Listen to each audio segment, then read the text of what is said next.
Gloire à Jésus. Bien-aimés dans le Seigneur, je vous salue tous dans le nom de notre Seigneur Jésus-Christ. Et je voudrais vous dire que nous sommes au sorti de notre 4e jour de la conférence CDAU, une conférence internationale annuelle que nous débattons au travers un thème qui s'intitule « Comment développer et élargir sa vision » et son appel, pardon. Raison pour laquelle nous avons tant d'hommes de Dieu qui sont venus au travers de cette conférence assister, parce que nous avons l'appel de Dieu, mais nous devons comprendre ou savoir comment le développer et surtout comment l'élargir. Raison pour laquelle je voudrais vous présenter l'évangéliste Brice Nongala qui est en train d'œuvrer ici à Paris. Alors, shalom mon cher évangéliste. Shalom évangéliste Prince. Gloire au Seigneur, nous savons que vous avez une grande vision, sauver pour sauver. Par la grâce de Dieu, donc, je suis responsable et visionnaire de ce ministère et cette église Sauver pour sauver, oui. Gloire au Seigneur. Donc vous avez une passion, votre passion c'est pouvoir gagner des âmes. Alors nous avons que lorsque la personne a une passion de pouvoir sauver des âmes, c'est parce qu'il a reçu un appel. Alors dans cette conférence, nous avons vu comment développer et élargir votre appel. Cela veut dire nous avons besoin de pouvoir connaître des clés, de pouvoir élargir la vision que nous avons reçue du Seigneur. Alors nous avons écouté deux orateurs. Nous avons deux orateurs de cette conférence. Nous avons l'apôtre William Kindé et nous avons le bishop Josué Aounou. Alors aujourd'hui, qu'est-ce que vous avez retenu à notre 4e jour, ce que l'orateur nous a apporté par rapport à ce thème? En tout cas, je rends grâce à Dieu d'avoir permis que je puisse être là et de pouvoir recevoir quelque chose de la part de ces hommes de Dieu qu'il a disposés pour pouvoir parler à tout un chacun d'entre nous. En tout cas, ce que j'ai premièrement apprécié, c'est l'humilité, la simplicité de l'homme de Dieu.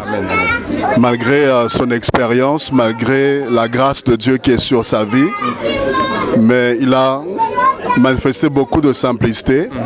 Et ça nous montre que même si on est grand selon le monde, selon les hommes, mais nous restons serviteurs de Dieu. Et dans tout ce que nous faisons, c'est le Seigneur qui doit être glorifié. Et ça, c'est vraiment c'est quelque chose que j'ai vu dans cet homme et qui m'a fortement touché. Et aussi, les points qu'il a soulevés, ce sont des choses très importantes. Très importantes dans le ministère, très importantes de savoir, de connaître, ou encore d'avoir ces rappels-là. Voilà. Parce que des fois, on peut savoir des choses, mais quand dit avec d'autres grâces, avec d'autres personnes, et puis effectivement, il y a d'autres clés que Dieu donnera à d'autres pour pouvoir nous apporter. Ouais. Est-ce que vous avez un point que vous avez peut-être souligné et qui vous a fait du bien pour pouvoir communiquer à certaines personnes qui n'ont pas eu l'opportunité d'être là? Bon, en tout cas, comme je le disais, il y a plusieurs points déjà de comprendre qu'il y a des personnes qui nous ont précédés. Amen, amen. Et ça correspond à ce que je suis en train d'enseigner un peu à ce moment à l'église. Ça veut dire que les choses que nous faisons, le ministère que nous faisons, nous ne sommes pas les premiers. Il y a d'autres qui nous ont précédés et à travers leur vie, à travers leurs expériences, leur parcours, à travers tout ce qu'ils ont appris de Dieu, nous pouvons aussi recevoir et puis avancer.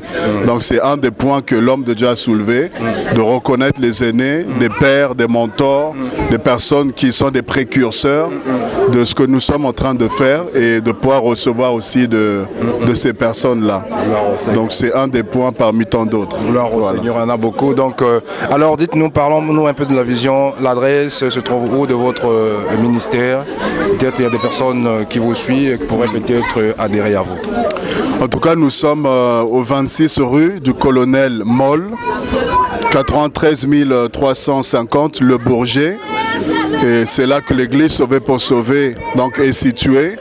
Et nous avons les programmes tous les mercredis de 18h30 à 20h, des temps de prière et d'enseignement. Et ensuite les dimanches de 10h à 12h30, nous avons nos réunions de célébration.